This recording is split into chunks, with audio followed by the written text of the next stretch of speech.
বাংলাদেশ জামায়াতে ইসলামের আমির ডাক্তার শফিকুর রহমান বলেছেন, দেশের মানুষ বিশেষ করে যুব সমাজ ও মায়ের জাতি আর বস্তা পচা রাজনীতি দেখতে চায় না। তারা চায় এমন এক বাংলাদেশ যেখানে ন্যায় বিচার ও ইনসাফ প্রতিষ্ঠিত হবে। ২৪-এর গণঅভ্যুত্থান প্রমাণ করেছে দেশের মানুষ আল্লাহ ছাড়া কাউকে ভয় পায় না এবং তারা আধিপত্যবাদের হাত থেকে মুক্তি চায়। কুষ্টিয়া, মেহেরপুর, চুয়াডাঙ্গা ও ঝিনাইদহে আয়োজিত পৃথক নির্বাচনী জনসভায় তিনি এসব কথা বলেন।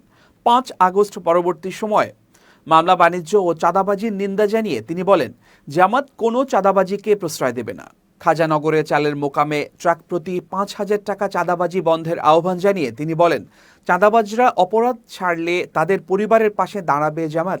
জনসভা শেষে তিনি কুষ্টিয়ার ৪টি আসনের প্রার্থীদের হাতে নির্বাচনের প্রতীক তুলে দেন।